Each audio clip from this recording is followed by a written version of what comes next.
have Maithri and Meghana, two interns from Deep Armor. Welcome. Looks like we're going to be talking about advanced web app security assessments with Burpsuite. Good morning, good afternoon, good evening, depending on where you are. It is a privilege for Maithri and I to be here on the stage of Wicket 6. Today, we are very excited to present on our advanced web app security assessment with Burpsuite. And a quick intro, I'm Meghana, security analyst at Deep Armor. And I have with me Maithri Nadig. She's a security intern at Deep Armor. Deep Armor is a firm based out of Bangalore. We work on vulnerability assessment, pen testing, and SDLC. We are one of the top 10 most innovative cybersecurity firms in India.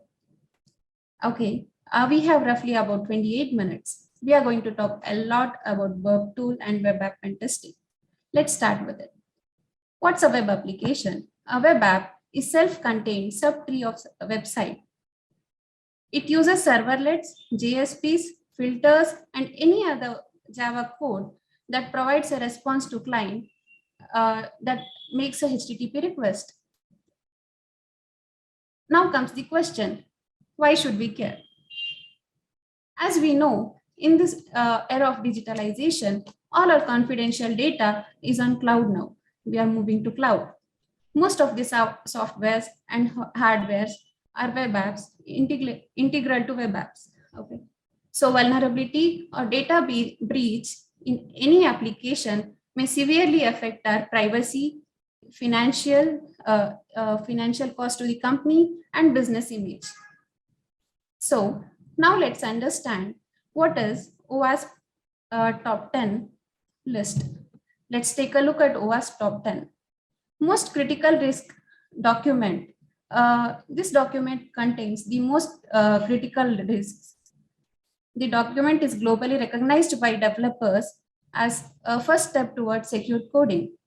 It gives broader view about most critical security risks to web app. As we see, the security, the broken access control has moved from position 5 to position 1. And we see new additions too, insecure design and server-side request forgery. As they say, we cannot win all the battles alone. So let's team up with Burpsuite and understand how exactly it works. And my friend Maithri is going to introduce you to Burpsuite. So hi, I'm going to give you a small introduction to what Burpsuite is. It is basically a tool developed by Portswigger, and it has been written in Java.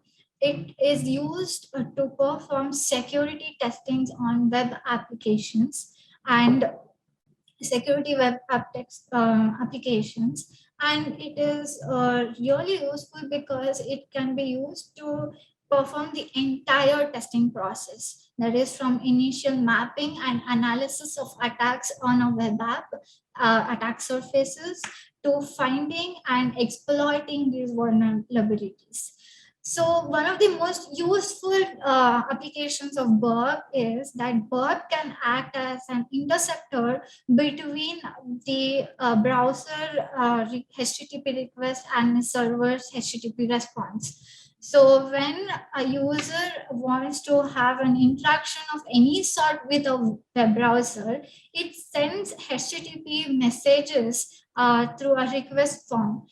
Burp can act as an interceptor here. It intercepts this request form and can alter these HTTP messages to find out if the HTTP messages still follow certain rules that have been given to it, or the web browser compromises on these web attacks. It is therefore, we can say that it is a powerful proxying tool.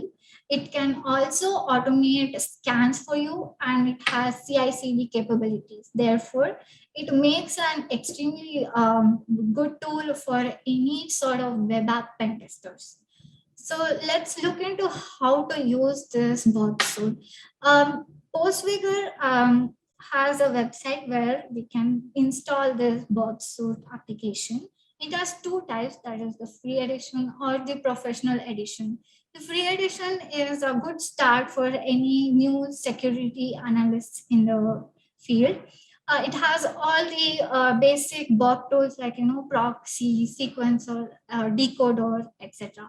But if you're a professional or an expert security analyst, we would recommend you to go for the professional edition for a broader features and can provide us like automated scanning and CI/CD integrations.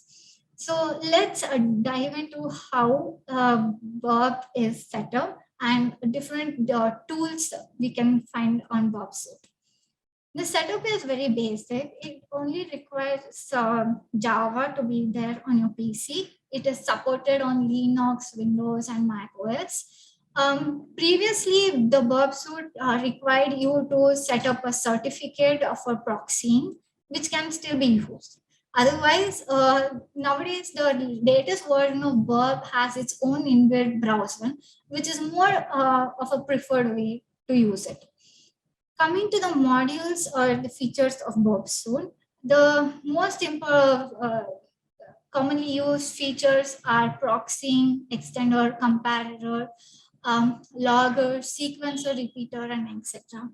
So Meghana is going to continue and talk a little bit more in depth about these modules to know what exactly these are. Thank you, Maithri. So let's start with the simplest of all, the burp repeater. It is a simple tool that is used for manipulating the inputs manually. Like we can send requests, we can manipulate the HTTP request and send it to the server. And we can reissue it over and over. And we can send requests to repeater from anywhere within the burp. And few of the major things that we do are parameter corruption, debugging, and analyzing the responses. Next comes the burp scanner. This is one of the tools that helps us to automate the scans. It helps us to audit for vulnerabilities. It is the output, the scan report that we get, it's in HTML format, and it's very easy to read. We can understand it very easily. And we can run around 4 types of scan, and we can run 4 types of scan. One is scanning from a specific URL, scanning selected items, live scanning, and instant scanning. If you're planning to configure your scan, then you can use crawl and audit option as well. So now comes the burp intruder, my favorite tool that makes me feel extremely powerful. It helps me pass thousands of it helps me send thousands of payload within few seconds. And I would say if you are a lazy pen tester like me, then you would love it.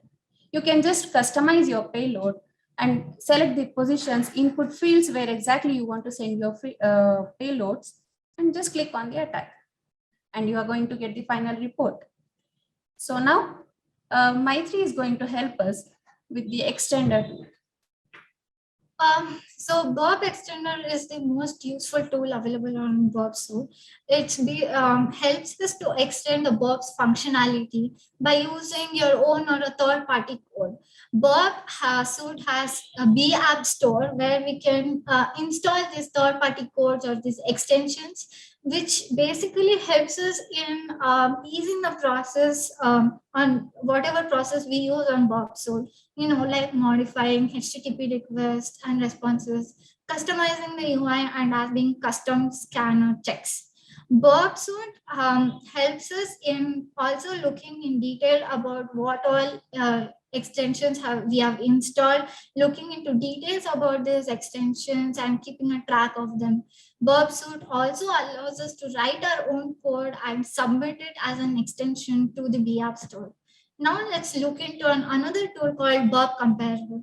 Basically, it is one of the most simplest tools available on Burpsuite, and it is used to perform a visual difference or to compare any two data items Like a HTTP request message that has been modified by an intruder has a different length to that of a base HTTP request. It is not possible to simply look into these messages and find out the difference. So we recommend using these comparers where if you paste these two different HTTP responses of any type of data, it compares them in two different ways, one by word comparison or by byte comparison, and highlights the difference between them. Let's dive into the most fun part of this presentation, that's the demo. We are going to use Burpsuite to talk more about few of the most important vulnerabilities and how Burpsuite can be used to find out such things. I'm handing back this to Meghana. Thank you, Maithri. So now let's understand insecure direct object reference. It is access control vulnerability.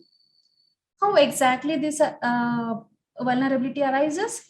It is when user one, let me explain it this way. I'm user one and I own this resource with ID 413 and Maithri is user two. She owns this resource with ID 588. Technically, I should be able to access only the resource ID 413 that belongs to me. But I see it accepts sequential numbers. So I'm trying to try out trial and error methods, and I'm trying to get into Maitri's account as well. Like I'm trying to access her resource ID. And now I see I'm able to access her resource ID when I hit 588. So this is where the vulnerability arises. So let's now look into the lab and see how exactly it works. Okay, so now I'm trying to access Sportswigger lab. It's one of the amazing platforms that gives us hands-on experience. That helps us to practice as well. So sorry. Just a second.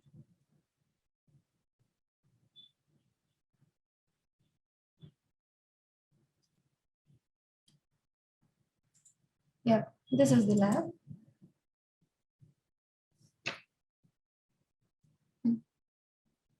I hope my screen is visible. Sportswigger lab is visible.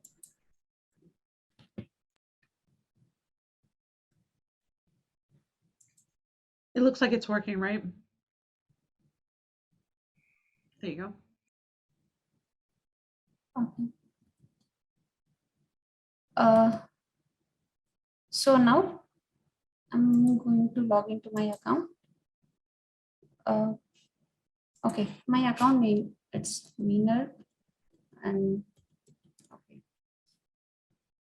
I've logged into the account. And I'm going to start a live session here, live chat. Hi there. Yeah. So I just tried downloading the transcript. When I click over and over, I can see that it's a sequential number because it was 2.txt and now it's 3.txt. So now what I'm going to do is I'm going to capture this. Okay, I'm going to forward it. And yeah, this is the API that I have to do. No, okay. I'm going to change this to 1.txt. And yes, I'm now able to access the chat between Carlos and the other person. So yes, I can see a password over here. So I'll copy this. I'll go back to chat. Before that, most important, I have to turn off the proxy. Yeah, so I'm back to chat now. My account, I'm going to log out and I'm going to log into Carlos' account.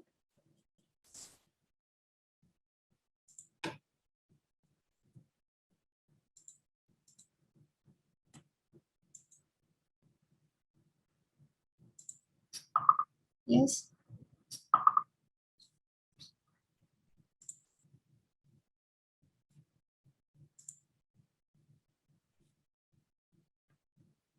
Okay. So now Maithri is going to explain us about XSS, cross-site scripting lab. Hi again.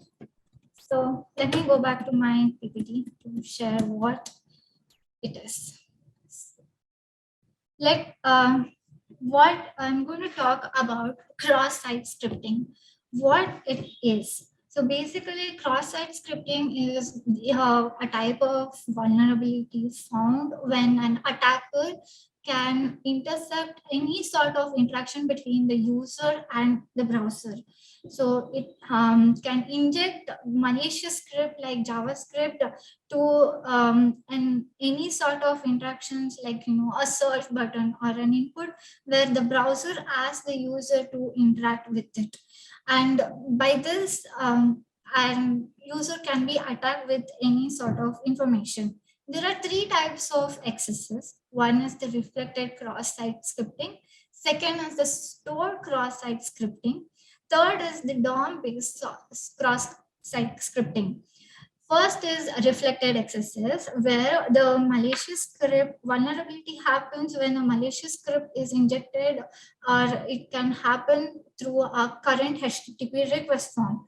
The second is crossed accesses, where a malicious script is injected to a database. So whoever accesses this database can be attacked with this accesses. The third type, or the most difficult one, is the DOM-based accesses, where there is no sort of server call happening, and the vulnerability occurs from the client side rather than the server side. So let's go back and see how an exercise can be performed using Burpsuite. We are using a place called Postfigure's lab, which is, I'm so sorry. We are going to go back to our Postfigure lab. Basically, this is a preset web browser. So we are just going to use it for testing out accesses here. I'm going to access this lab to where it asks us to put an alert script through this search bar, and it can actually read this and give out an alert message. A secure web browser is not supposed to be doing this, but it should show or throw an error saying you can't search that type of keywords. So I'm just going to give a simple keyword like gift. I'm going back to my Burpsuite and clicking on the interceptor, which is going to record this current HTTP request, that is to search a keyword called gift. So this is going to be recorded in our work. So we can see that the interceptor worked and there is a request form. We are going to send this to the repeater, where I'm just going to go back.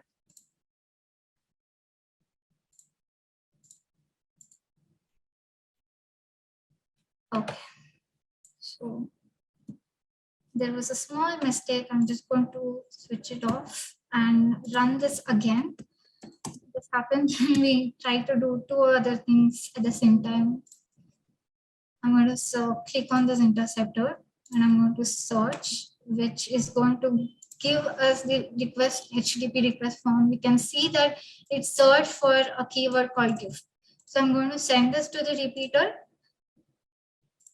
and I'm going to modify this search request, where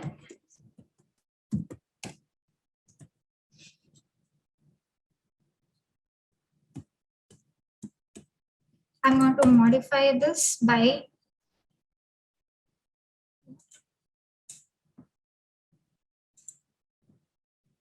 okay, I'm so sorry. I thought that this was not being shared properly. So this is the Burpsuite tool.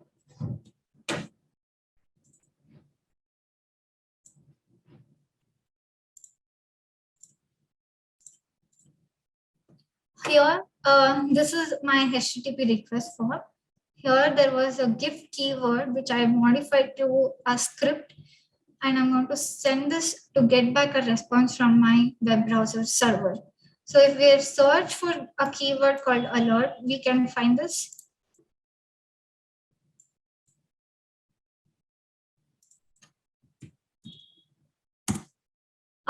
So we can see that this web browser has taken in the script. In a secure website, this is not supposed to happen. So I'm going to go back to my web browser and show you guys how this alert has been shown.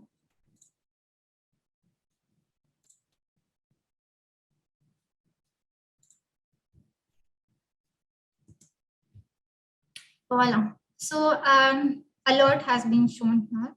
This is not supposed to happen. So let's look into how to prevent such cross-site scripting vulnerabilities to happen.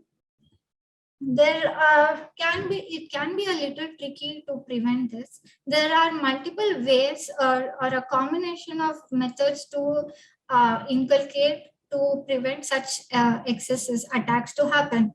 Like never to insert an untrusted data except in formatted fields, or to sanitize the HTML markup, or to populate the DOM using safe JavaScript functions or properties. So next is about logical flaws, which Meghana is going to talk about. Handing over to Meghana.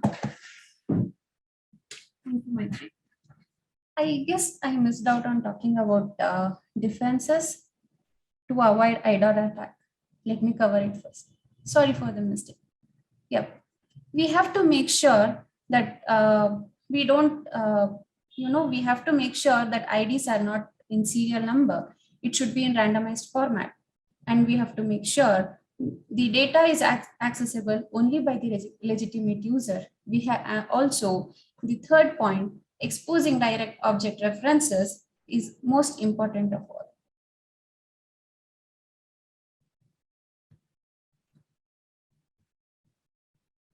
Now, coming back to business logic flaws. A business logic flaws occur when there is a mistake or when there is a flaw or something missing in logic and implementation.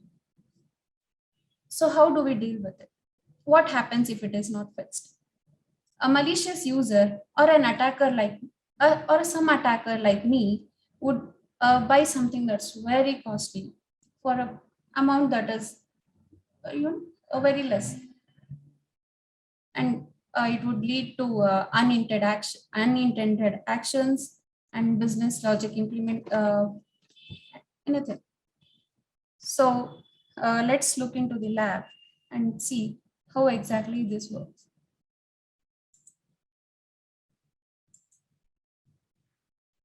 Okay, so I will go back to lab.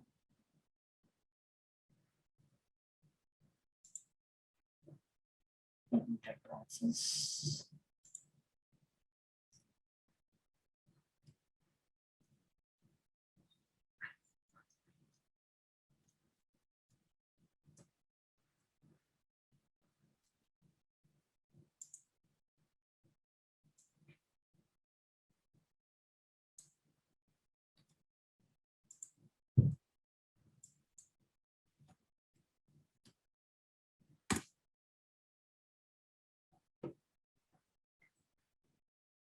Was not fine. Sorry, just a second.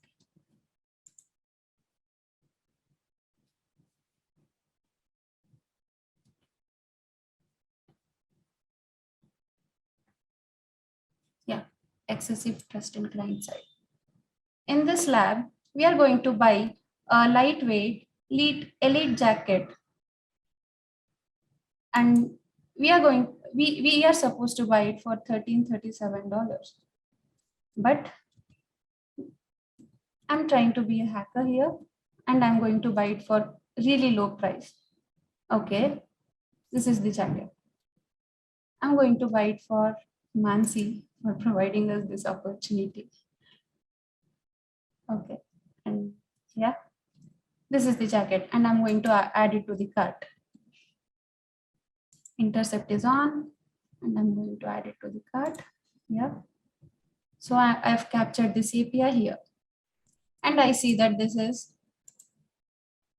$13.37. Yeah. So I'm going to change it to $13. Why spend so much? I'll just change it to $13 and I'm going to send it to the server. Now, after turning off the proxy,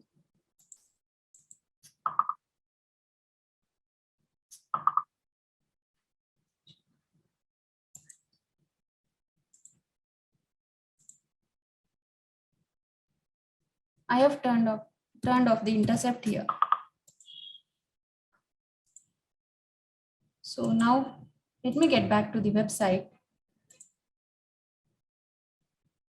And I see that in the cart, there are around 4 jackets.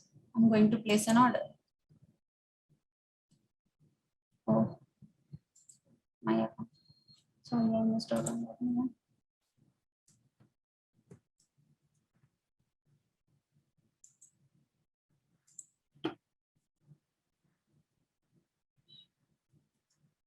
And you can see that my store credit is $100 and the jacket, it's $13.37.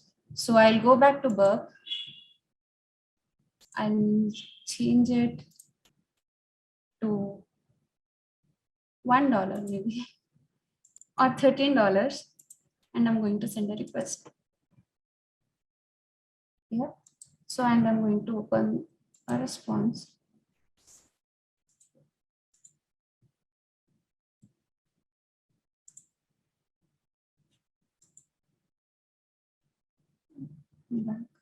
It's not okay.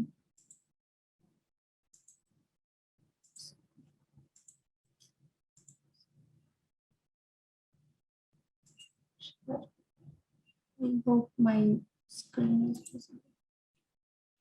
Press control. Yeah, my account home. Sorry, I'm going to add it again. And I'm going to capture the API here. Add to the cart. Yeah. Send it to repeater. Change the price.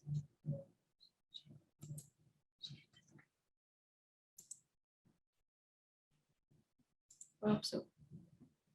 Again. Yeah. So now I'm going to turn off the proxy and check my Burps screen.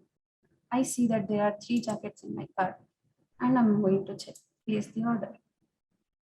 Oh, enough stored credit for this purchase. Okay. What? Place the order.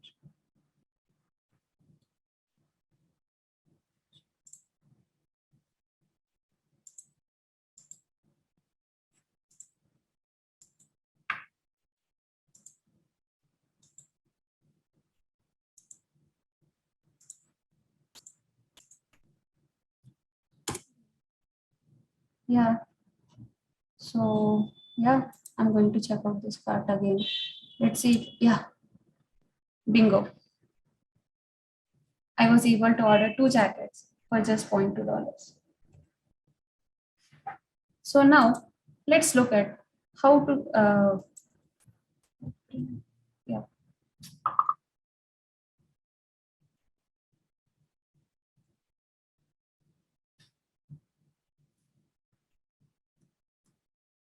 The only difference to this logical flaws is validation against business logics.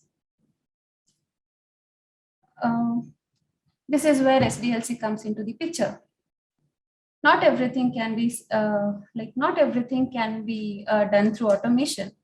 We do SDLC, software development lifecycle, and we make software checks at every level. Now,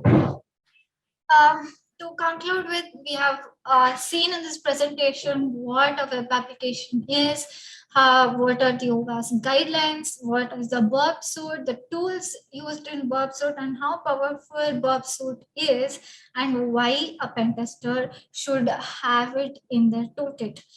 Now, we would also recommend you guys to go through the OWASP guidelines as regular as possible, because they keep updating their guidelines, and it is a very great tool to get started on advanced pen testing techniques. For a starter in security like me, we would like to, recommend you to go through the Perseverance Web Security Academy, which has some great resources and some hands-on practical labs where you can completely understand different types of web security vulnerabilities and give and understand them much better with their practical labs. If you have any sort of interest in knowing more about this security development life cycle, vulnerability assessments, and other things, please do contact DeepArmor through the links given below. And thank you for your kind patience. And if there are any questions, we would be more than welcome to address them. Thank you. Ladies, that was fantastic. Well done. It's always scary to do a demo live streamed, and you guys did superb. We really appreciate the effort you put into the presentation. It's just really great to see young women interns stepping out, speaking up, getting your voice heard, and we really appreciate you joining us today.